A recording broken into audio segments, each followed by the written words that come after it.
a nuestra clase de esta tarde-noche y continuar con el tema que iniciamos el día martes, referido a lo que es el juicio oral y o comúnmente conocido como debate.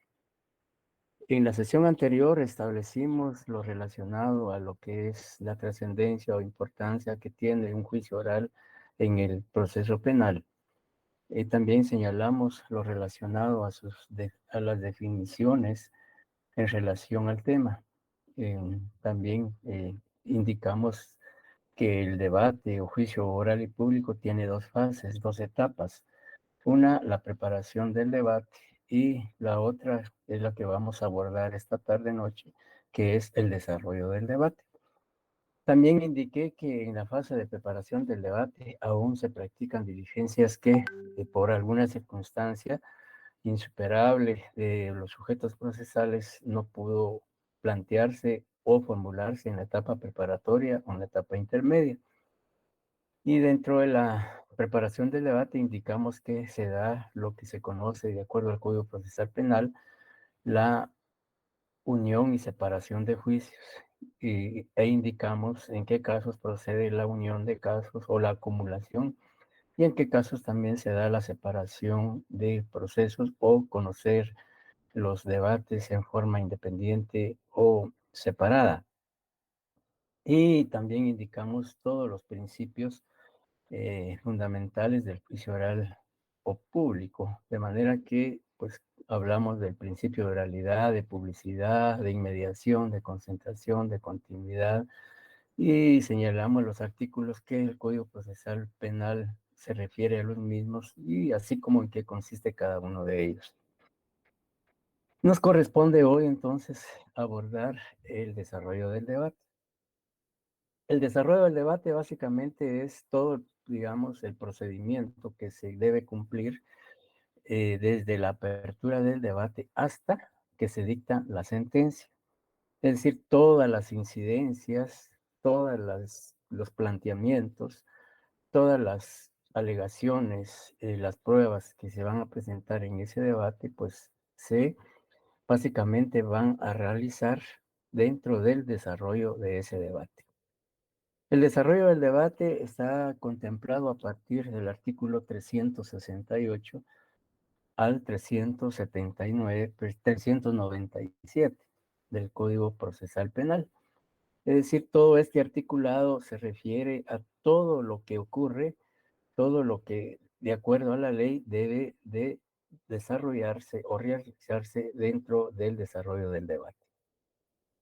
Bien, de acuerdo al artículo 368 del Código Procesal Penal, la primera, al iniciarse el juicio o el debate, obviamente el debate pues ya inició, podríamos decir, de preparación, y el desarrollo básicamente ya es, digamos, en donde los sujetos procesales van a intervenir ya de manera, digamos, contradictoria, en donde se va a generar ya la litis, la controversia o la contienda jurídica y técnica entre los principales sujetos de procesos. Y al, digamos, declararse abierto el debate por el juez un tribunal, por el juez unipersonal de sentencia o un juez colegiado de sentencia, porque hoy en día existe jueces unipersonales de sentencia, que son aquellos jueces que conocen un debate, un juicio únicamente integrado por un juez. Por eso se llama juez unipersonal de sentencia. Pero también existen los tribunales de sentencia colegiados que están integrados por tres jueces, un juez presidente y dos jueces vocales. De acuerdo al artículo 368, habla de que el presidente del tribunal declara abierto el debate. Digamos, sin embargo, pues hoy, como les decía, a raíz de que la Corte Suprema de Justicia emitió acuerdos en donde se crearon los jueces unipersonales, prácticamente, pues, si un debate lo está conociendo un juez unipersonal de sentencia, pues es quien declarará abierto el debate. Pero si es un tribunal colegiado, pues es el presidente del tribunal el que declara abierto el debate. Y una vez que declara abierto el debate el tribunal, lo primero pues tiene que establecer, tiene que determinar eh, la presencia de las partes, ¿ya? Es decir, que esté presente el Ministerio Público como acusador, que esté presente el acusado a quien se le atribuye la comisión del hecho o los hechos delictivos, que esté presente su abogado defensor, que esté presente el querellante si es que ha sido admitido dentro del proceso en forma definitiva, y su abogado si es que actúa bajo la dirección y procuración de un abogado. Y también si hay partes civiles, pues que estén presentes al inicio del debate y sus respectivos abogados si es que comparecen con abogados. Luego, pues declara abierto el debate y al decir, bueno, este tribunal o este juez, dependiendo si es unipersonal o colegiado, declara abierto el debate. Se verifica la presencia de las partes y luego, pues él establece que estén presentes los sujetos a que yo hice referencia en este momento. Además, también tiene que establecer que estén presentes los testigos que fueron propuestos tanto por la defensa como por el Ministerio Público y querellante, si es que propuso, que estén presentes los peritos, eh, la víctima, etcétera, eh, para luego pues proceder a como lo señala el artículo 368. Luego de verificar la presencia de las declarar abierto el debate y verificar la presencia de los sujetos procesales y las demás personas que van a intervenir en el proceso, el tribunal de sentencia o el juez de sentencia le hace las advertencias al acusado en el sentido de explicarle con palabras sencillas, con palabras comprensibles, que la importancia del debate y qué es lo que se va a realizar en esa audiencia o en las distintas audiencias del debate, a efecto de que él, pues obviamente él de antemano ya sabe, porque su abogado defensor le tuvo que haber explicado todo lo relativo a los requisitos, a las solemnidades que implica un debate o un juicio oral. Sin embargo, el artículo 368 del Código Procesal le impone la obligación al tribunal de sentencia de que le debe hacer las advertencias al acusado. Y luego, pues ya le concede la palabra al Ministerio Público, a la defensa, para que presenten sus alegatos de apertura. Es decir, asume la palabra el Ministerio Público y presenta su alegato de apertura. El alegato de apertura básicamente se refiere a los hechos imputados en la acusación, a efecto de que, y no solo digamos, a los hechos, sino que también a las pruebas que va a presentar en ese debate, con las cuales va o pretende establecer o probar la participación y responsabilidad penal del acusado en ese juicio oral y público. También pues citará digamos, su fundamento legal, digamos, hace una exposición básicamente de los hechos delictivos, de su fundamento, de los medios de prueba, que solo los menciona, y sobre todo concluye de que en ese juicio oral el Ministerio Público va a probar la autoría del acusado en los hechos delictivos que se le atribuyen. Por su lado, el abogado defensor, pues también va a plantear sus argumentos en torno a, como dice la ley, su alegato de apertura. La defensa, por su parte, tendrá que cuestionar si, digamos, posible público y argumentará que el Ministerio Público, con lo que es las pruebas que presentará, no va a quebrantar la investidura jurídica o el estado jurídico de presunción de inocencia de su defendido, y que él durante el desarrollo del debate se va a probar que su patrocinado es inocente o bien que cometió el hecho delictivo debido a una causa de justificación, a una causa de inimputabilidad, etcétera, etcétera.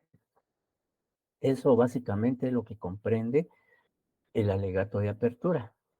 Y si existe querellante dentro del proceso, pues entonces el querellante también toma la palabra y pues podrá sencillamente señalar que se adhiere a el alegato de apertura presentado por el Ministerio Público, o puede hacer él su propia exposición con sus propios argumentos, eh, formulando también su alegato de apertura. O sencillamente, como les decía, y como en la práctica en la realidad ocurre, que el querellante adhesivo pues dice, bueno, me adhiero o manifestado a lo expresado por el Ministerio Público o por el fiscal en los alegatos de apertura que expuso, punto. ¿Ya? Entonces, básicamente, esa es, digamos, esos aspectos es lo que comprende la apertura, digamos, el inicio o el desarrollo del debate. Eh, Alejandra Echeverría, si nos pudiera apoyar con la lectura del artículo 368, por favor.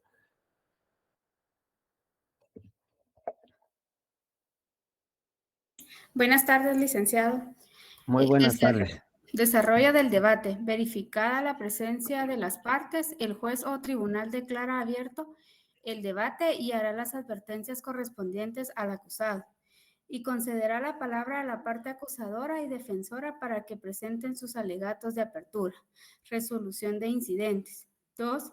Declaración del acusado, ampliación de la acusación. Ujú. Em, yo creo que esa partecita ya no está vigente, y que fue por ese artículo, fue reformado por el artículo 10, eh, 10 por el artículo 10 del decreto 7/2011 del Congreso de la República. El artículo 368 está reformado, ¿ya?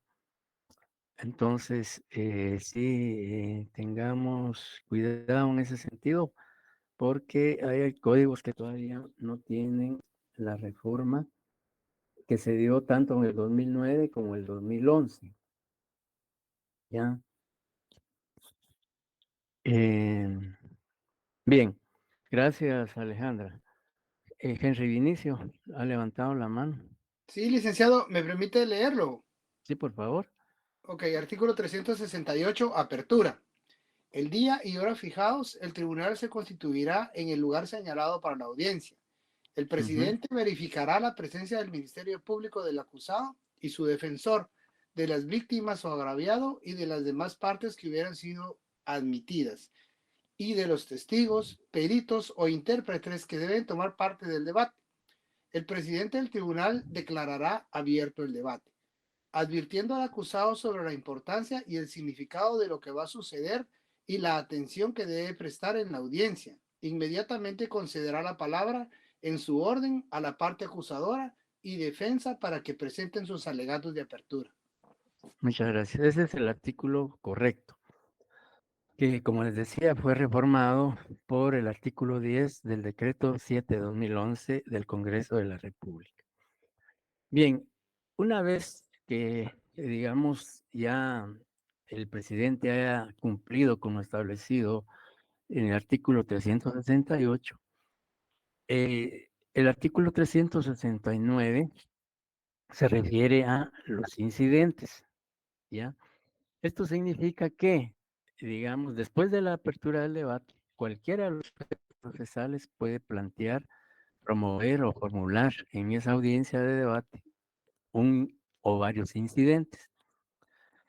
Los incidentes son cuestiones, por eso se llaman incidentes, porque son cuestiones innominadas, es decir, que no tienen una denominación expresa en la ley o en el Código Procesal Penal, sino que al plantearlo cualquiera de los sujetos procesales le da la denominación que estime pertinente, ¿ya? Y los incidentes, pues cualquiera de los sujetos procesales puede plantearlo pretendiendo, digamos, alguna decisión del tribunal de sentencia. Como les decía, son innominamos porque tanto al Ministerio Público como al abogado defensor o al acusado o cualquiera de las partes, se le puede ocurrir que en ese momento presentar un incidente el que él estime pertinente. Por ejemplo, si pensamos en en el acusado y el abogado defensor pueden plantear un incidente de, digamos, falta de legitimación o de capacidad procesal del agente fiscal del Ministerio Público que está presente en el debate. Y puede demostrar que decía falta de legitimidad o falta de capacidad procesal, aduciendo de que no reúne los requisitos legales de conformidad a la ley orgánica del Ministerio Público para ser agente fiscal. Imaginemos que ese caso sucediera. Y que pues durante todo el proceso nadie se percató de esa situación.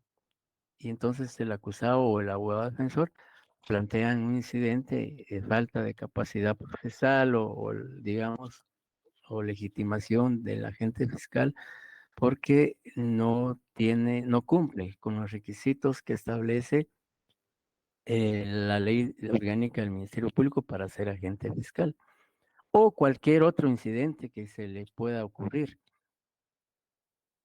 Y si pensamos en el Ministerio Público, pues puede ser también que el Ministerio Público presente un incidente de falta de legitimación del abogado defensor y puede probar que el abogado defensor no está, si bien es cierto, está colegiado en el Colegio de Abogados y Notarios de Guatemala, pero no está activo y que, pues, porque no está al día en las cuotas que, digamos, debe pagar mensual o anual o semestralmente al Colegio de Abogados para que pueda tener la calidad de activo.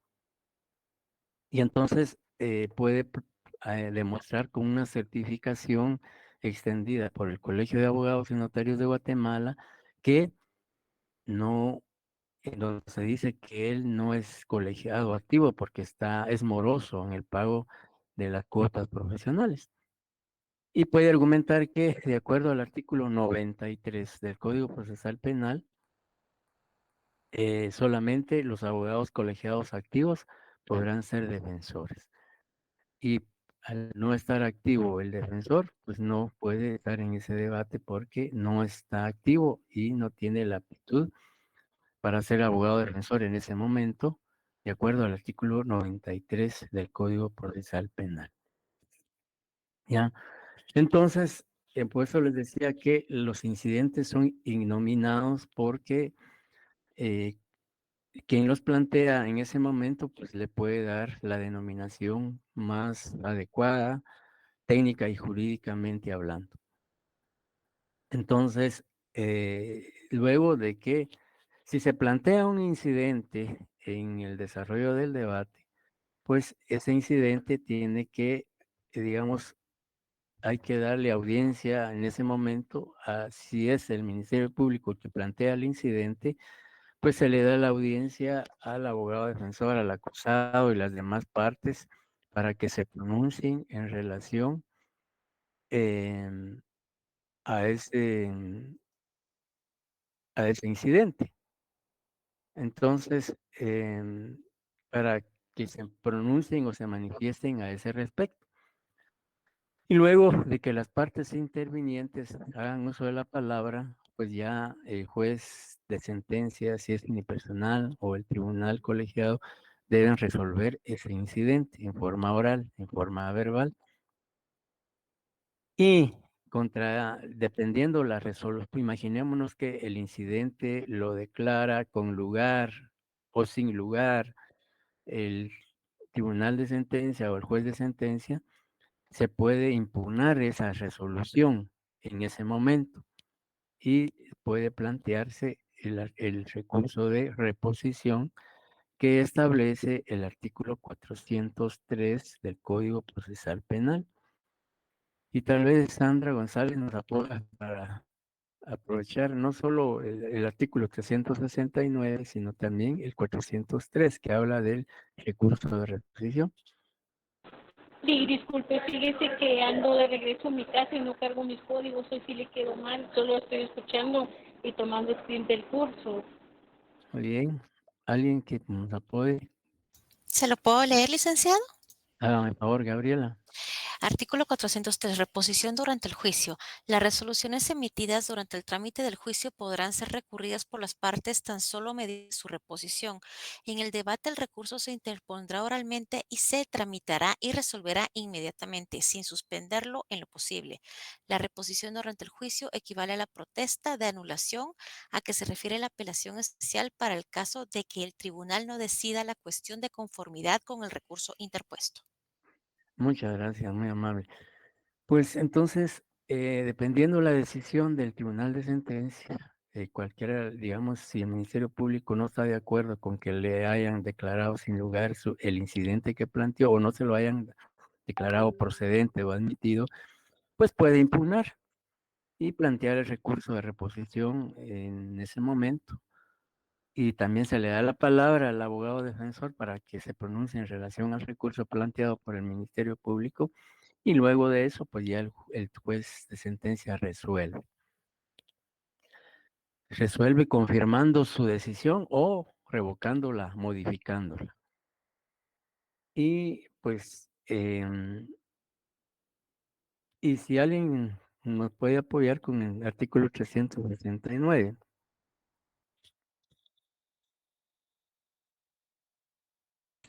¿Lo leo yo? Sí, por favor. ¿Qué vas a decir? Incidentes. Todas las cuestiones incidentales que se pudieran suscitar serán tratadas en un solo acto, a menos que el tribunal resuelva hacerlo sucesivamente o diferir alguna, según convenga el orden del debate. En la discusión de las cuestiones incidentales se les concederá la palabra una única vez por el tiempo que establezca el presidente al Ministerio Público, al defensor y a los abogados de las demás partes. Muchas gracias. Digamos, puede darse el caso, que la ley dice que los incidentes se pueden resolver inmediatamente, ¿ya? Pero si por alguna razón, por la complejidad del incidente planteado, no se resuelve en ese momento, pues incluso pueden resolverse hasta dictarse la sentencia, ¿ya? Sin embargo, la regla general es que los incidentes se resuelven en ese momento, pero puede ocurrir, como les decía, por que el tribunal estima que el incidente planteado o implica un estudio más profundo, un estudio más detenido, que implica más tiempo, pues puede diferir su resolución y hacerlo hasta en sentencia. Sí, Sandra. Y disculpe, así como el incidente de beneficio de reducción de penas, ese de una vez lo No, resuelven, no, no. ¿verdad? No, no, no. No. Es redención de penas es ya en la fase de ejecución. Recuérdese que Ah, la ok. redención de Ujú. penas, digamos, para que se dé la redención de penas, tiene que haberse ya condenado al acusado y Sí, es cierto. Sí. estar cumpliendo la pena. Y aquí ni siquiera hemos llegado a sentencia. Ya va a una acusación, ¿verdad? Exacto, gracias. Bien, luego de estas dos incidencias, ya corresponde recibir la declaración del acusado, de acuerdo al artículo 370. Em, digamos, y si hay varios acusados, también se recibe la declaración de acuerdo al artículo 371. Es decir, que se le concede la palabra al acusado para que él manifieste su deseo si desea declarar o se abstiene de hacerlo. De manera que no es obligación que en el debate el acusado declare, sino que él puede, digamos, adoptar la actitud de abstenerse a declarar y que, como lo hemos manifestado con antelación, esa negativa no perjudica su situación jurídica. La negativa de no declarar no es ningún perjuicio en su contra, sino todo lo contrario, es un medio de defensa que él adopta. Eh, Giancarlo José Ramírez nos puede apoyar con la lectura del artículo 370. Sí, licenciado, con mucho gusto. Gracias. Dice artículo 370, declaración del acusado. Después de la apertura del debate o de resuelta de las acusaciones incidentales, el presidente le explicará con palabras claras y sencillas el hecho que se le atribuye y le advertirá que puede abstenerse de declarar y el debate continuará aunque no declare. Permitirá el principio que manifieste libremente cuando tenga por conveniente sobre la acusación. Podrán interrogarlo el Ministerio Público, el querellante, el defensor y las partes civiles en su orden. Luego podrán hacerlo los miembros del tribunal si lo consideran conveniente. Si el acusado se abstuviere de declarar total o parcialmente o incurriere en contradicciones respecto de declaraciones anteriores, se le pondrán de manifiesto, el presidente ordenará de oficio a petición de parte la lectura de las mismas declaraciones, siempre que hubiese observado en ellas las reglas pertinentes. Posteriormente a su declaración y en el curso del debate se podrán formular preguntas destinadas a declarar su situación. Muchas gracias. Con Bien, aquí pues el tribunal de sentencia nuevamente le hace saber al acusado, digamos, lo relativo, que como dice la ley, con palabras claras y sencillas, el hecho que se le atribuye, es decir, los hechos delictivos que el Ministerio Público le imputa, para que él, pues, no solo, aunque de hecho él ya sabe, pues, porque primero, en la primera declaración se le hizo ver el hecho imputado o los hechos imputados. Al formularse la acusación en la etapa intermedia, también tuvo conocimiento sobre los hechos imputados, al menos que hayan variado.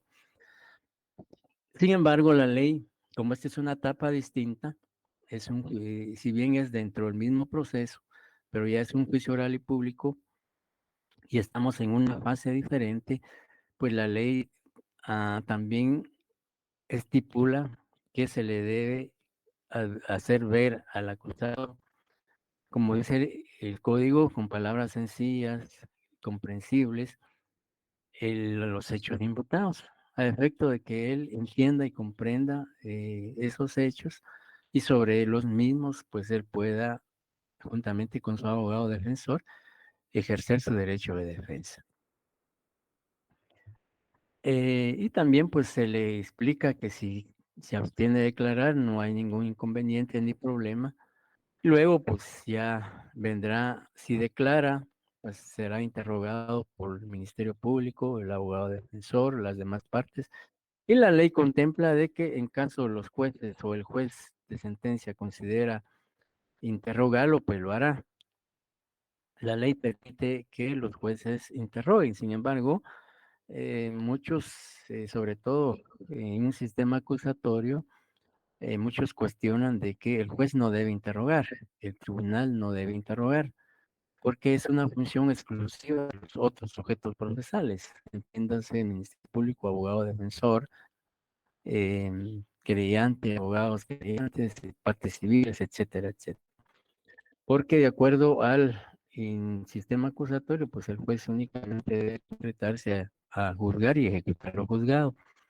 Sin embargo, pues, el Código Procesal Penal permite que los jueces puedan interrogar y solo cuando ellos lo estimen necesario. Por ejemplo, si el Ministerio Público y el abogado defensor hicieron un deficiente interrogatorio y que a través de ese interrogatorio no pudieron obtener la información esencial que es necesaria para el esclarecimiento de la verdad, pues el tribunal o el juez de sentencia puede hacer esas preguntas para obtener la información que al tribunal le interesa.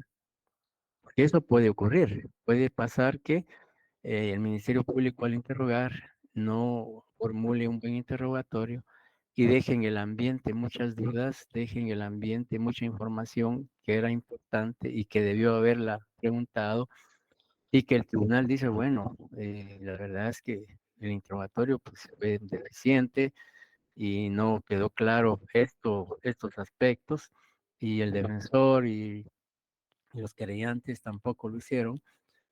Pues al defensor muchas veces le conviene y por supuesto él no va a preguntar aspectos que perjudiquen a su defendido. Entonces, el tribunal pues considera que sí debe interrogar, pues la ley le permite que lo haga. Sí, alguien había levantado la mano. No, licenciado, yo había levantado la mano, pero ya con lo que dijo ahorita me aclaró.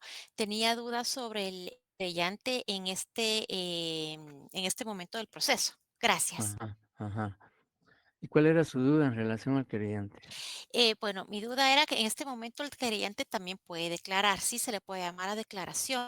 En este caso podría, por ejemplo, el MP, si fuese la parte acusadora, negarse o pedir que no declare. Y no declare quién. ¿El querellante si hubiese? Es que, mire, el querellante, como es víctima, si es víctima, pues él Ay, va a declarar en su momento, ¿ya? Ya después de la declaración del acusado y ya vendrá la recepción de todos los medios de prueba. Entonces, en esa recepción de medios de prueba, si la declaración de la víctima o el querellante ha sido ofrecida por el Ministerio Público, pues cuando corresponda el momento procesal oportuno, pues se le da la palabra para que declare, así como los peritos, testigos, etcétera, etcétera. Ok, entonces él entraría dentro de todo este término, no cuando la persona que se da como aludida o agraviada declara, sino que es aparte. Exacto. Ah, Digamos, ok. primero, ahorita vamos a ver el orden en que se desarrolla el debate. Ahorita estamos con la declaración del acusado.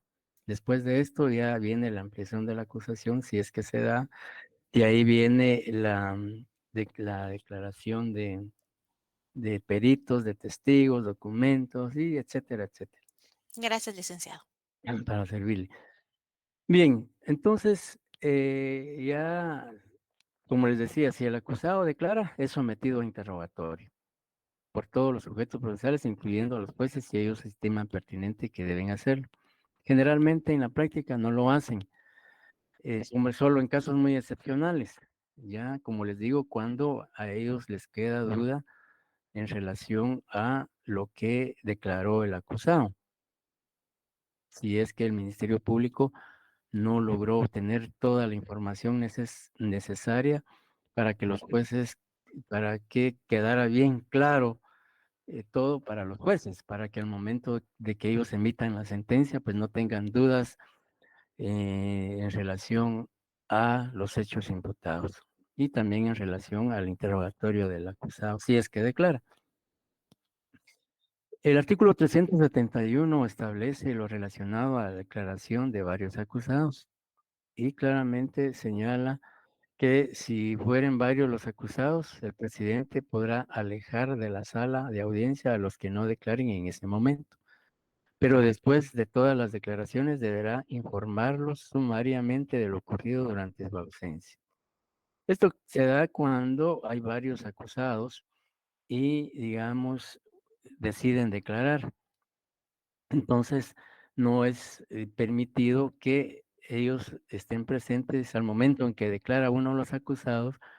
No es viable jurídicamente que ellos estén presentes y que escuchen la declaración del acusado, porque eso no solo contamina la declaración y que ellos también, digamos, básicamente se daría ahí ellos adelantarían como podríamos decirlo, un criterio en cuanto a la declaración del primero de los acusados que declaró. Entonces, para evitar no solo esa contaminación en cuanto a la declaración, sino que también que no es conveniente que ellos escuchen la declaración de los demás acusados, porque, como les decía, eso ya prácticamente perdería su naturaleza en cuanto a que solo el acusado que es llamado a declarar en primer lugar, y digamos, lo haga sin la presencia de los demás acusados en la sala de audiencias al momento en que él declara. Entonces, si declara el primer acusado, bueno, si son 4, los 3 pues son alejados de la audiencia donde se está desarrollando el debate, y los ubican en un lugar distinto a efecto de que no escuchen la declaración de primero los acusados. Y luego, pues ya cuando concluye la declaración de todos, pues el tribunal tiene la obligación de hacer del conocimiento de ellos qué fue lo que eh, ocurrió durante su ausencia. Bien, también el artículo 372 habla de que en el curso del debate el acusado podrá hacer todas las declaraciones que considere pertinentes, o sea, él puede declarar cuantas veces sea necesario, siempre y cuando pues no se haga con el fin de entorpecer o demorar, obstaculizar el desarrollo del debate. Ya, como la ley dice, incluso si antes se hubiera abstenido, si él se abstuvo de declarar, pues puede hacerlo posteriormente, durante el desarrollo del debate. También, digamos, la ley dice que el acusado podrá también hablar con su defensor sin que por ello la audiencia se suspenda, a cuyo fin se le ubicará en posible uno al lado de otro. No lo podrá hacer durante su declaración o antes de responder a preguntas que le sean formuladas. En este momento tampoco se admitirá sugerencia alguna. Bien, algo importante es la ampliación de la acusación. Es decir, que en un juicio oral, un debate, la ley permite que el Ministerio Público pueda ampliar la acusación. Si alguien nos apoya con la lectura, tal vez Pablo Andrés Velázquez, con la lectura del artículo 373, por favor.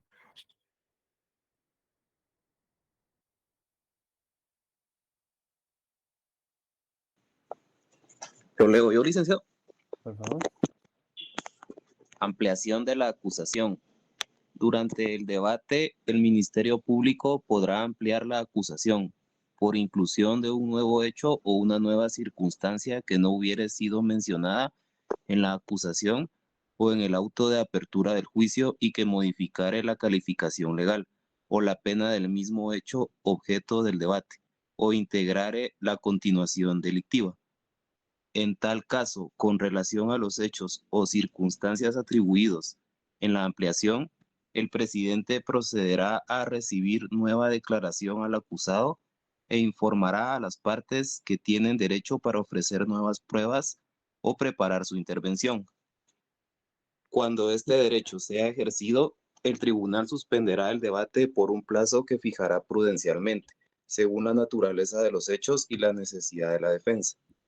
Los hechos o circunstancias sobre las cuales verse la ampliación quedarán comprendidos en la imputación. Bueno, este artículo también sufrió reforma. Básicamente, eh, está, digamos, también fue reformado y únicamente concluye donde dice los hechos o circunstancias sobre las cuales verse la ampliación quedarán comprendidas en la imputación. Hasta ahí es el artículo. No, el resto fue prácticamente modificado. Tal como lo leyó el compañero, este artículo también fue modificado. Bien, en cuanto a la ampliación de la acusación, para que se pueda ampliar la acusación en debate, El código y el artículo a que leí y le dio lectura al compañero exige básicamente requisitos para que se pueda dar la ampliación de la acusación. Y dice, durante el debate, el Ministerio Público podrá ampliar la acusación. Y aquí viene el primer supuesto que exige la ley para que se dé la ampliación de la acusación. Dice, por inclusión de un nuevo hecho o una nueva circunstancia que no hubiera sido mencionado en la acusación o en el auto de apertura a juicio y que modifique la calificación legal o la pena del mismo. Hecho objeto del debate o integrar la continuación delictiva. Siempre y cuando se trate de un nuevo hecho o una nueva circunstancia que no se consignó o no se hizo mención en la acusación que presentó el Ministerio Público en la etapa intermedia y que tampoco el juez al abrir a juicio penal o al dictar el auto de apertura de juicio lo incluyó, por un lado, y por otro lado, que ese nuevo hecho o esa nueva circunstancia modifique la calificación legal o la pena del hecho objeto del debate, o como dice la ley, o integrar la continuación delictiva. Digamos, si se pretende ampliar la acusación por un hecho que ya es conocido y que fue incluido en la acusación y en el auto de apertura de juicio por parte del juez, pues ahí ya no se podría ampliar la acusación. ¿Por qué? Porque no es un nuevo hecho, no es una nueva circunstancia, ¿ya? Entonces, para que se pueda ampliar la acusación, imperativamente tiene que tratarse de la inclusión de un nuevo hecho o una nueva circunstancia que no hubiera sido mencionado en la acusación o en el auto de apertura de juicio. Y que también modifique la calificación jurídica del acusado. Por ejemplo, hace algunos años, cuando el Código Procesal cobró vigencia, se inició, bueno, hay varios casos, por supuesto, en donde pues se puede ampliar la acusación. Pero como ejemplo, les comento que hace algunos años se inició un juicio, un proceso penal contra varios integrantes de una, podríamos decir, mara o clica, por violación. Se inició todo el proceso, se llevó a juicio oral y en el desarrollo del debate, cuando declaró la víctima, pues aparte de que reiteró los hechos que había narrado en su declaración como víctima durante la etapa preparatoria o de investigación, incluyó nuevos hechos que no había manifestado en la etapa de investigación ni la intermedia, porque según argumentos de la víctima y también de la psicóloga que lo asistía en ese debate, por vergüenza, por trauma, por una serie de factores, ella no, en ese momento, no narró lo que realmente había ocurrido, sino que ella narró los hechos a medias, por decirlo así, y por eso solo se inició el proceso penal por violación. Sin embargo, en el desarrollo del debate, cuando ella declaró, señaló que no solo había sido abusada sexualmente, vaginalmente, sino también analmente y también, digamos, oralmente. Y que no solo había sido dos acusados que estaban siendo juzgados en ese debate, sino que además otros 3 miembros de la Mara habían abusado sexualmente de ella. Y que en su momento, por la crisis emocional que vivió en el momento de los hechos y al declarar, pues no tuvo el valor, no tuvo digamos, el control, por decirlo así, o la estabilidad emocional para narrar ese hecho. Sin embargo, ya debido al tratamiento tratamiento que ella tuvo, el tratamiento psicológico, psiquiátrico que ella recibió durante el desarrollo del proceso, ya en el debate y en el juicio ya declaró realmente lo que había pasado. Entonces, en ese momento, el Ministerio Público amplió la acusación, incluyendo esos nuevos hechos que se resumían en el delito de abusos deshonestos. Entonces, se amplió la acusación en base a esa declaración y en base a algunos también aspectos que durante el debate se desarrollaron, pero concretamente sobre esa declaración de la víctima. Y entonces el Ministerio Público lo planteó en esa audiencia la ampliación de la acusación, el tribunal lo aceptó y el proceso, el debate prácticamente se continuó ya no solo por el delito de violación, sino también por el delito de abusos deshonestos. Ahí vemos que la inclusión de un nuevo hecho que no se conocía, que no se conocía en la acusación, ni tampoco en el auto de apertura de juicio, y que además cambia la situación jurídica del acusado, porque ya no solo va a ser juzgado por el delito de violación, sino también por el delito de abusos deshonestos. Y obviamente, ya pues en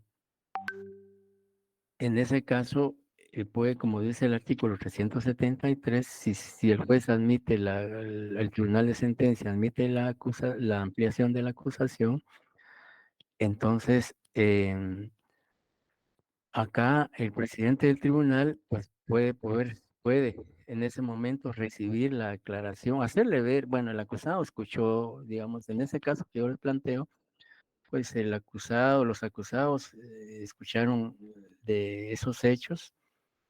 También cuando el tribunal resolvió ampliar la acusación, pues ellos obviamente quedaron enterados en ese momento de los nuevos hechos incluidos y el nuevo tipo penal atribuido.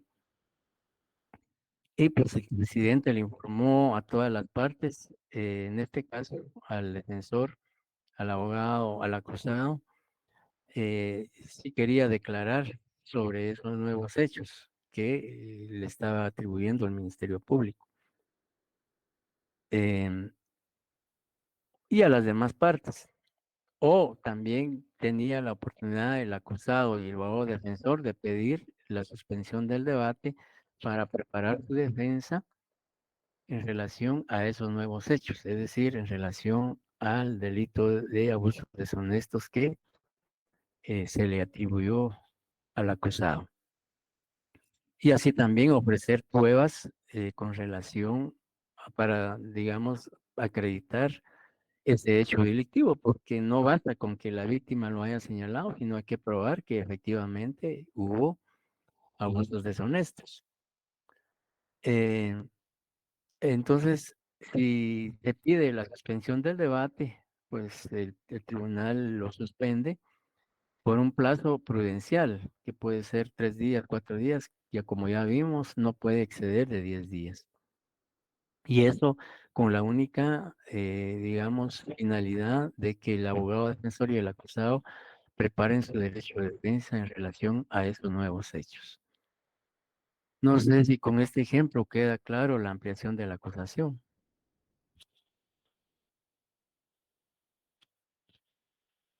Sí, licenciado. Sí, Gabriela.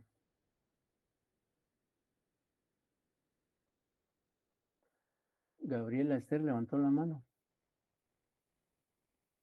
Ah, bueno, quedó No, no, claro. licenciado, no la levanté. Quedó claro. Muy bien. Entonces, eso es en relación, por supuesto, puede ser otros delitos, ¿no? No necesariamente el ejemplo que yo les planteé. Lo importante es que se trate de nuevos hechos, nuevas circunstancias, que no se conozcan en la acusación ni en el auto de apertura de juicio y que modifiquen la situación jurídica del acusado. Bien, continuamos entonces con lo que establece la ley en relación al desarrollo del debate. Después de que se reciba digamos, la declaración del acusado y si hay ampliación de la acusación, pues después de superar esas fases, em, ya viene la recepción de las pruebas. Si es que hubo, digamos, ampliación de acusación, porque puede ser que no. Sin embargo, la ley contempla esa situación. Y que por eso la ley también, recuerden ustedes que la ampliación de la acusación y la modificación también puede darse en la etapa intermedia, pero en la etapa intermedia se refieren a los mismos hechos que por alguna omisión o por alguna circunstancia o una modificación también podría ser por nuevas circunstancias, pero acá la ley habla de que sea en el desarrollo del debate. Superada esas fases, pues ya viene la recepción de las pruebas. Y de acuerdo al artículo 375, las primeras pruebas que se reciben son la de los peritos. Luego siguen los testigos y los otros medios de prueba, o sea, los documentos, etcétera, etcétera. El artículo 375 señala que después de la declaración del acusado, el presidente procederá a recibir la prueba en el orden indicado en los artículos siguientes, salvo que considere necesaria su alteración. De acuerdo al Código Procesal Penal, las primeras pruebas que se reciben son las de los peritos, luego testigos, luego documentos, etcétera.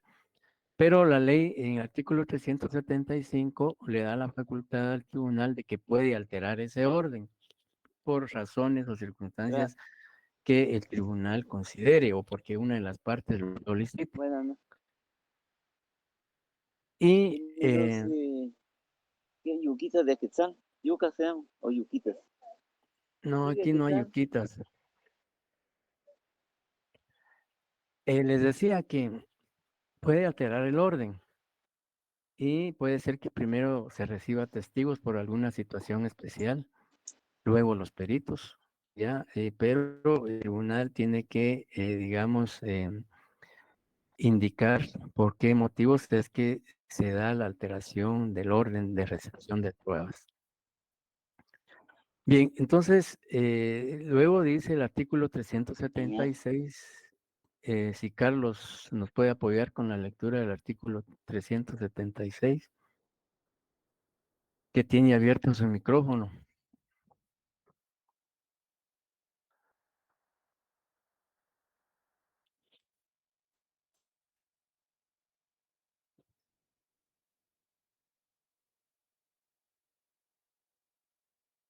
¿Se lo puedo leer, licenciado?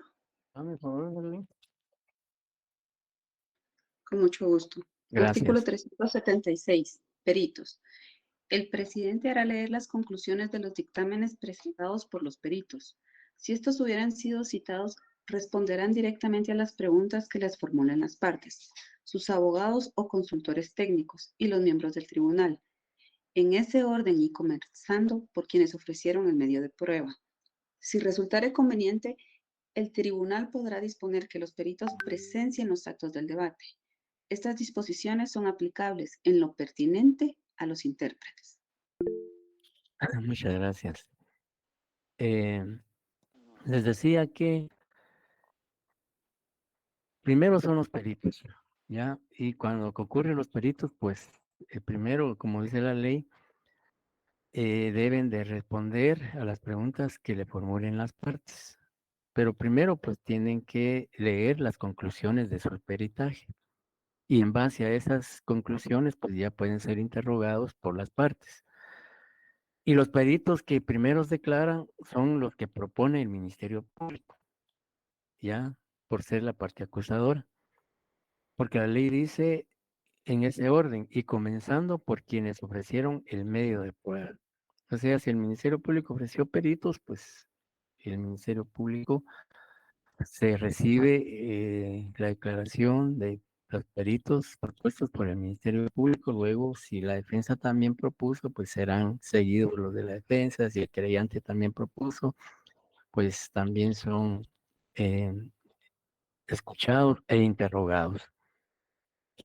Después de que los peritos hayan ratificado o leído sus conclusiones, ratificado su dictamen y y luego de ser interrogados, pues ya se pasa a la recepción de los testigos, es decir, la declaración de los testigos. Y el artículo 377, Cindy Hernández, si nos apoya, por favor, con la lectura de ese artículo. Sí, Gracias. 377. Testigos. Inmediatamente el presidente procederá a llamar a los testigos uno a uno. Comenzarán con los que hubiere ofrecido el Ministerio Público. Continuará con los propuestos por los demás actores y concluirá con los del acusado y los del tercero civilmente demandado. El presidente, sin embargo, podrá alterar este orden cuando así lo considere conveniente para el mejor esclarecimiento de los hechos. Antes de declarar, los testigos no podrán comunicarse entre sí, ni con otras personas, ni ver, oír o ser informados de lo que ocurra en el debate. Después de hacerlo, el presidente dispondrá si continúan en antesala. Si fuera imprescindible, el presidente podrá autorizar a los testigos a presenciar el acto del debate. Se podrá llevar a cabo careos entre testigos o entre el testigo y el acusado o reconstrucciones. Gracias. Bien, ahí claramente el artículo 377 establece no solo los requisitos y formalidades y el orden de recepción de declaración de testigos que luego pues son interrogados por las partes. Y también la ley no permite que los testigos antes de declarar o digamos puedan ellos comunicarse entre sí.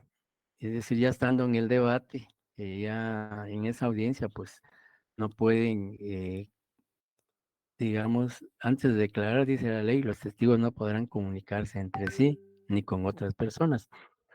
Todo esto para evitar, pues, que exista una componenda, un acuerdo en cuanto a sus declaraciones y otras circunstancias que pudieran afectar el descubrimiento de la verdad y, pues, de una u otra manera afectar el desarrollo del debate. Luego, pues, que se establezca la presencia de los testigos, ya el artículo 378 se refiere de que el presidente o el tribunal de sentencia debe identificar al testigo con sus nombres y apellidos y el documento personal que lo identifique. Luego le concede la palabra a la parte que lo propuso para que lo examine o lo interrogue sobre la idoneidad, hechos y comparecencia al tribunal. Y luego, pues seguidamente se le da la palabra a los demás sujetos procesales para que lo interroguen o contrainterroguen. Algo importante, bueno, aquí antes de que sean interrogados, el presidente del tribunal le debe advertir a los testigos que si faltan a la verdad, pues, van a ser procesados por el delito de falso testimonio. Es decir, los testigos son protestados de conformidad al artículo 219. Si ustedes pudieran apoyarme con la lectura del artículo 219, Código Procesal Penal.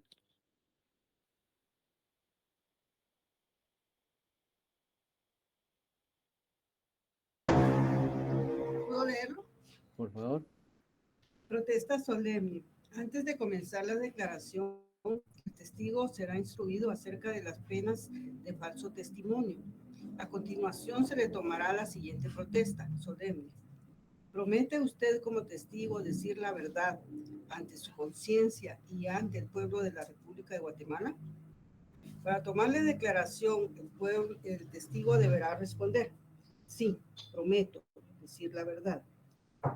El testigo podrá reforzar su aserción apelando a Dios o a sus creencias religiosas. Muchas gracias. Esa es la fórmula solemne que establece la ley para que se le proteste a un testigo antes de que declare. Antes de declarar el testigo, el presidente del tribunal de sentencia le hace esa protesta y le dice que si él falta la verdad, pues incurre en el delito de falso testimonio y le indica pues la pena de ese tipo penal, etcétera, etcétera. Luego de su declaración, pues puede ser interrogado por el Ministerio Público comienza interrogando el sujeto procesal que propuso a ese testigo. Si fue el Ministerio Público que propuso, pues interroga primero al Ministerio Público. Si fue la defensa el que propuso al testigo, interroga primero la defensa. Bien, si un testigo no comparece al debate, no obstante haber sido citado, pues de acuerdo al artículo 379, pero antes se me estaba quedando en el tintero que el tribunal de sentencia modera el interrogatorio.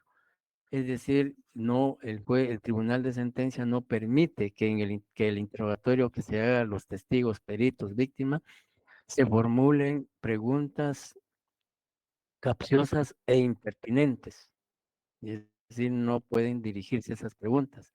Y si se pretende hacer, pues el presidente del tribunal de sentencia no permite, o incluso cuando veamos más adelante, ya tal vez en el procesal penal 2, todo lo relacionado a lo que es la objeción, de que el abogado defensor puede objetar esas preguntas a efecto de que si es su defendido o está siendo interrogado, no conteste esas preguntas.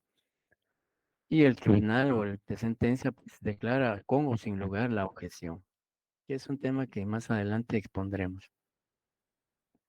Decía que si un testigo no comparece, no obstante haber sido citado y no justifica su comparecencia, pues debe ser conducido por la fuerza pública ante el tribunal de sentencia que lo citó.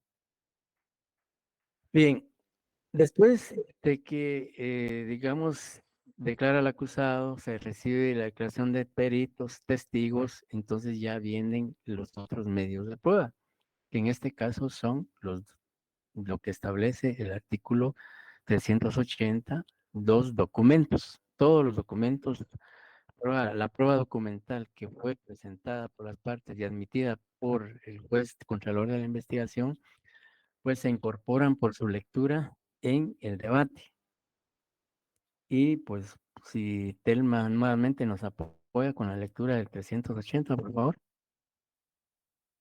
¿300 cuánto me dijo? 380, por favor. Muy bien.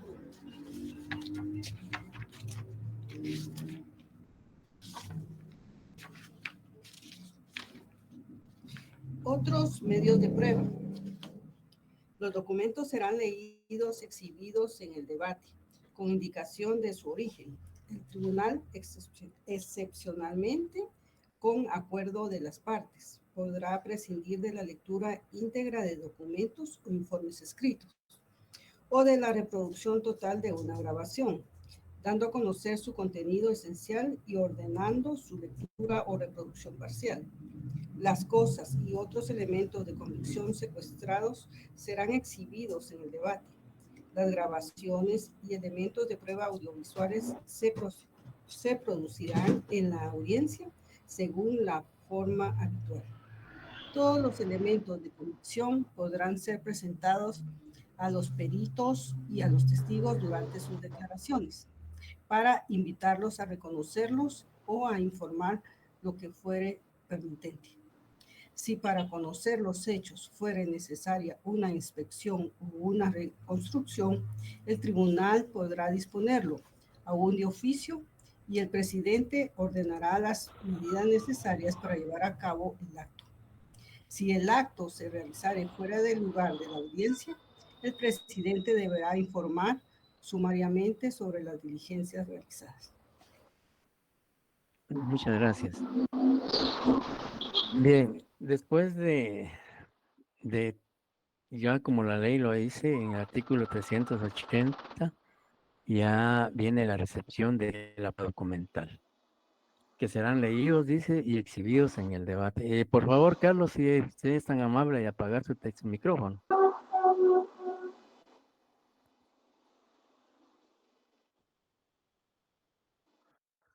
Bien, les decía que los documentos son leídos y exhibidos. La ley permite que se lea solo la parte, digamos, las conclusiones de esos documentos, porque dice la ley podrá prescindirse de la lectura íntegra de los documentos o informes escritos.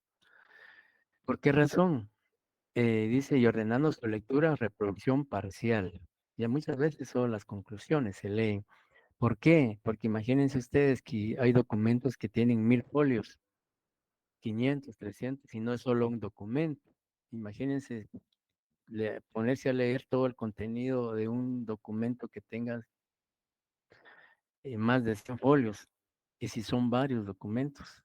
Entonces, ahí sí que pensando en la celeridad procesal, pues solo la ley permite que sean leídos parcialmente y sobre todo en cuanto a sus conclusiones. Y también la ley, de acuerdo al artículo 380, permite que tanto documentos como, digamos, o grabaciones o reproducciones puedan ser presentados a las partes en esa audiencia para que las reconozcan. Por ejemplo, el dictamen médico forense. Compareció el médico forense como perito al debate y está presente en el debate, entonces al momento de darle lectura al dictamen médico forense, se le puede decir al, al médico forense que indique si ese dictamen médico forense que él emitió es el que él emitió, si la firma que calza esa pericia él la consignó, él la asignó, etcétera, etcétera. Es decir, y sobre todo cuando pasa un perito, es el momento cuando, digamos, se le puede presentar su dictamen y preguntarle si ese dictamen que tiene a la vista fue el que él faccionó o elaboró, si la firma que calza ese documento él asignó, si quiere ampliar, modificar o ratificar su dictamen, etcétera, etcétera. Bien, luego viene también algo importante que establece el artículo 381, que es la nuevas pruebas. Y el artículo 381, si Darlene nos puede apoyar con la lectura de ese artículo, por favor. Con mucho gusto. Artículo 381. Gracias. Nuevas pruebas. El tribunal podrá ordenar, aún de oficio, la recepción de nuevos medios de prueba. Si en el curso del debate resultaran indispensables o manifiestamente útiles para esclarecer la verdad. En este caso, la audiencia será suspendida a petición de alguna de las partes por un plazo no mayor de 5 días. También podrá citar a los peritos si sus dictámenes resultaran insuficientes. Las operaciones periciales necesarias serán practicadas en la misma audiencia, cuando fuere posible. Muchas gracias. Bien, realmente la ley también aquí exige requisitos puntuales para que en un debate se puedan ofrecer nuevas pruebas. Y de la misma denominación se puede colegir cuando estamos en presencia de nuevas pruebas. Y dice, reiterando lo que dice el artículo 381, dice, el tribunal podrá ordenar aún de oficio la recepción de nuevos medios de prueba. Y aquí viene lo importante. Si en el curso del debate resultaren indispensables o manifiestamente útiles para el esclarecimiento de la verdad. Ejemplo, imaginémonos que durante la etapa de investigación, la etapa intermedia, pensemos en un delito de asesinato o cualquier otro, y que en la escena de crimen estuvieron presentes varias personas, y que de esos testigos presenciales el Ministerio Público propuso 3, pensemos, y que esos 3 declararon en el debate. Pero derivado de la declaración de estos testigos en el debate, los 3 manifestaron, sí, efectivamente, nosotros nos encontrábamos en la escena de crimen el día, hora y lugar del hecho, y presenciamos que el hoy acusado fue la persona que le dio muerte a la víctima con un arma de fuego. Pero, además de nosotros, también estuvo presente el señor A, B y C, que a quienes también les consta los hechos delictivos que se le atribuyen o imputan al acusado. Es decir, que esa de que no se conocía durante la etapa de investigación ni intermedia, no se tuvo conocimiento de que estas 3 personas, estos 3 digamos, sujetos que también estuvieron presentes en la escena del crimen, aparte de los testigos que ya declararon o estaban declarando en el debate, pues ahí estamos en presencia de nuevas pruebas, porque no se conocía que esas 3 personas que mencionaron los testigos también estaban presentes en la escena del crimen y les consta que el acusado le dio muerte a la víctima. Entonces ahí son nuevas pruebas porque no se conocían con anterioridad, sino que se tuvo conocimiento de la existencia de esos testigos en el desarrollo del debate, a raíz de la declaración de los otros testigos. Ahí entonces el Ministerio Público puede solicitar que se escuchen esos testigos, porque son importantes para el esclarecimiento de la verdad. Y si no lo pide el Ministerio Público, ni la defensa, bueno, obviamente la defensa no lo va a pedir, pues porque no le conviene que esos testigos declaren en contra de su defendido. Sin embargo, el juez, como dice la ley, el tribunal podrá ordenar aún de oficio. Entonces el tribunal dice, bueno, realmente es importante escuchar a esos testigos que no fueron escuchados con antelación por el Ministerio Público. Entonces se incorporan esas nuevas pruebas. O puede ser también nuevos documentos, o bien, como dice la ley, ampliar el peritaje emitido, valga la redundancia, por los peritos, cuando a juicio del tribunal no son suficientes, no son categóricos, precisos, son ambiguos o a veces contradictorios, etcétera. Entonces se puede también como nueva prueba ampliar esos dictámenes periciales. Como les decía, yo cito ejemplos testigos, pero también pueden ser documentos. Entonces, lo importante es que realmente esas pruebas surjan en el desarrollo del debate y que no sean conocidas esas pruebas en las fases anteriores o que no se propusieron, digamos, en la audiencia de ofrecimiento de pruebas, porque no se sabían, no se conocían.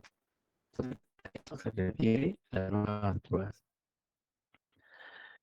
Luego de esto ya viene la discusión final y la clausura del debate.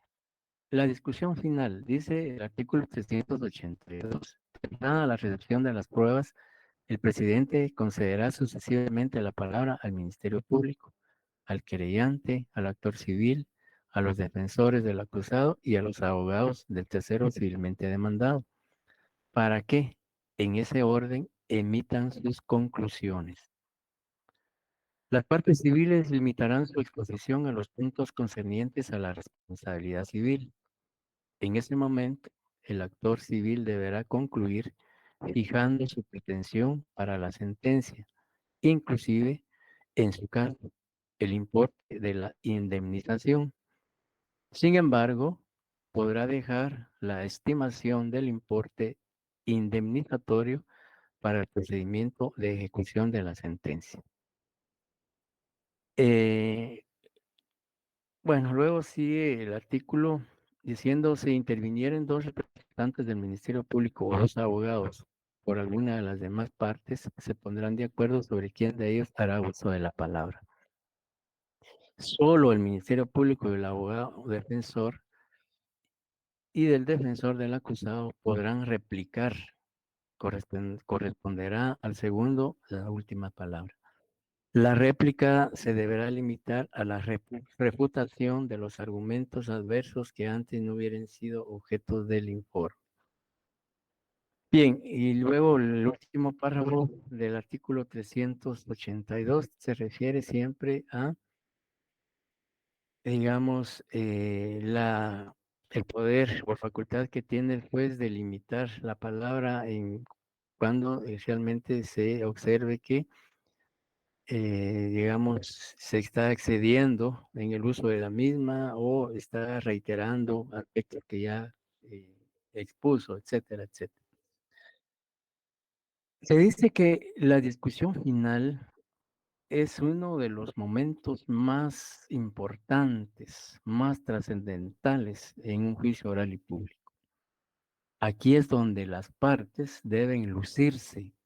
Aquí es donde las partes deben convencer con sus argumentos, y en este caso el Ministerio Público y con las pruebas presentadas, convencer al tribunal, al juez de sentencia, que probó la responsabilidad y participación penal en los hechos imputados y como consecuencia debe emitirse una sentencia condenatoria por el delito imputado, imponiéndole la pena correspondiente, la pena que solicita el Ministerio Público, que puede ser la mínima o la máxima o una intermedia. La discusión final básicamente es donde se hace el análisis de la plataforma fáctica, de la plataforma jurídica, de la plataforma probatoria. Dicho en otras palabras, se hace un análisis sobre los hechos delictivos imputados al acusado. Se hace un análisis de cada una de las pruebas presentadas por el Ministerio Público y qué probó con esas pruebas. Un análisis del delito, un análisis de la pena a imponer. Y si hay reparación digna, pues también referirse, aunque eso compete al a la víctima, que es quien, digamos, promovió la reparación digna. El Ministerio Público, pues ahí no tendría o nada participación, porque esa reparación digna la promovió la parte agraviada y es quien tiene que probar y demostrar, como dice la ley, sus pretensiones. Entonces, la discusión final es sumamente determinante porque, como les decía, a través de esa discusión final, a través de esa argumentación, el fiscal tiene que convencer al juez o al tribunal de sentencia de que se probó la participación y responsabilidad penal del acusado y por ende es acreedor de una sentencia condenatoria. Y les decía, el análisis tiene que comprender los hechos delictivos, la existencia del delito, la responsabilidad penal, si fue autor directo, indirecto, intelectual, por cooperación, etcétera, o fue cómplice o encubridor. También debe analizar, digamos, todas las circunstancias agravantes o atenuantes incluso que existieron. Debe hacer un análisis de la pena, etcétera, etcétera. O sea, y como les decía, un análisis de las pruebas que presentó, que sobre eso va a descansar la decisión del juez.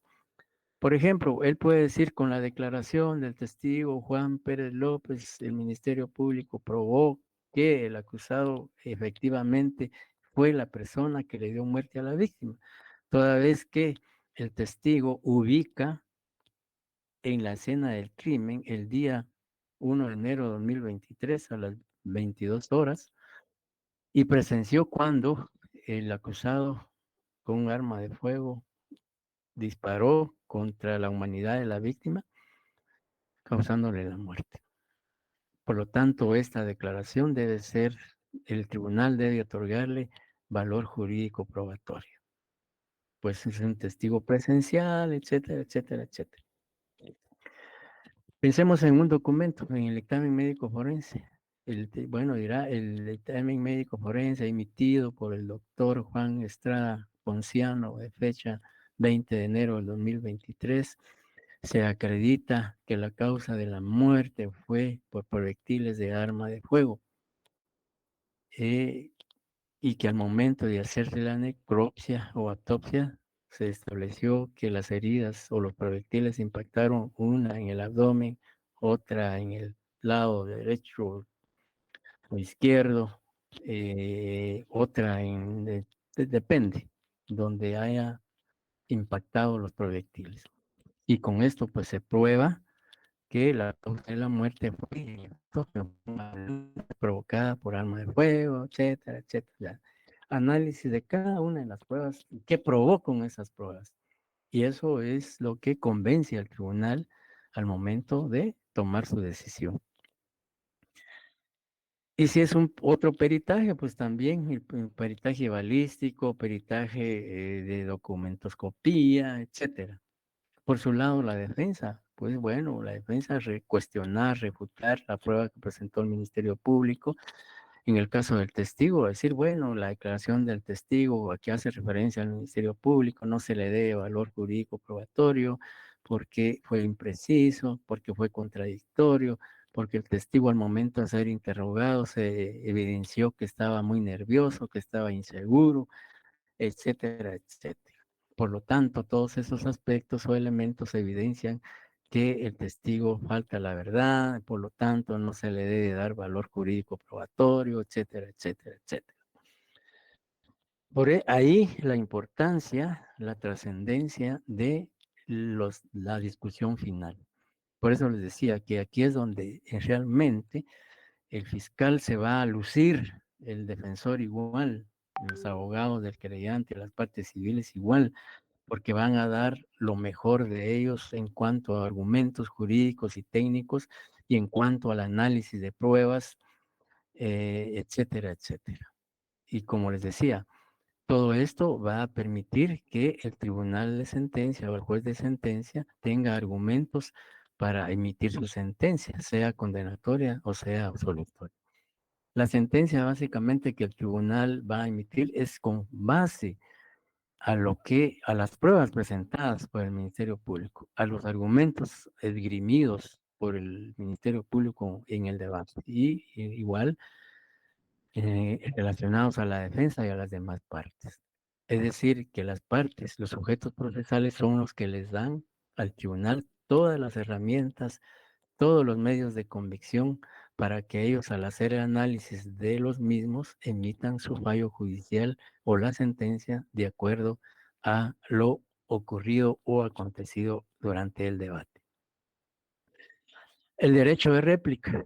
El derecho de réplica, según el artículo 382, solo lo puede hacer el Ministerio Público y la defensa, nada más. Y los abogados del creyente y las de partes civiles ya no tienen derecho a réplica.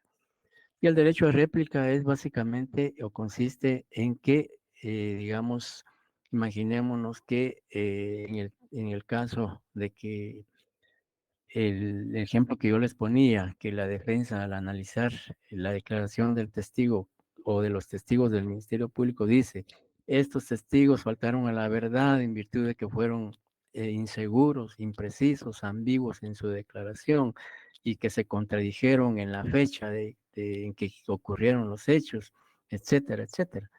Entonces, digamos ya el Ministerio Público replica, es decir, contradice lo que dijo la defensa. Dice, no es cierto lo argumentado por la defensa en relación a que los testigos fueron, digamos, imprecisos, fueron inseguros o ambiguos en su declaración.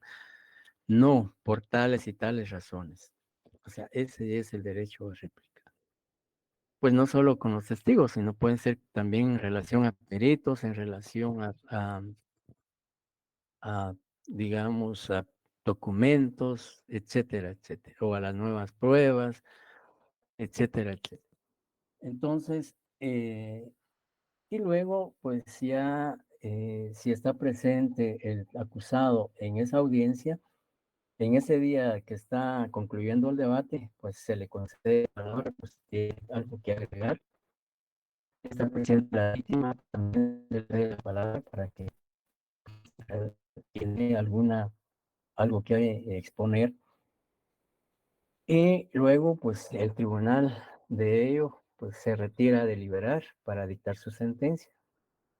Luego dice, el clausura del debate, es decir, lo da por concluido y se retira el tribunal a deliberar, a discutir para dictar su sentencia.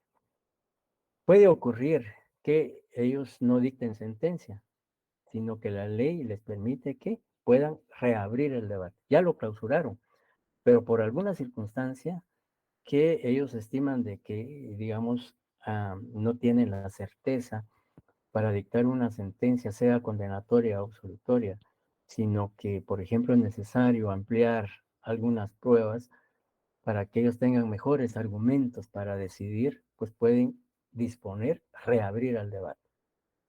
Y eso pues lo establece la ley. Y luego de la reapertura del debate, si ellos, como dice la ley, en ese mismo artículo 382, de que pueden, digamos, Básicamente, en el artículo 383 y 384 se refiere a la reapertura del debate, que vamos a dejarlo pendiente porque luego vamos a analizar ya lo relativo a la sentencia, las clases de sentencia, sus requisitos, sus vicios. Yo esperaba terminar hoy este tema, por el tiempo, lamentablemente pues no se pudo, entonces dejamos pendiente acá para continuar la próxima semana. Si no hay ninguna duda o pregunta, pues concluimos con nuestra jornada. Si no hay dudas o preguntas. Muchas gracias, licenciado. Pase feliz noche. Gracias, igualmente. Muy amable, licenciado. Feliz noche. Buenas noches. Para todos. Buenas noches. Feliz noche, Feliz licenciado. noche, buen descanso, buen fin de Feliz semana. noche. Gracias, Buenas Lick. noches. Feliz noche. Que descanse. Gracias, igualmente. Feliz noche.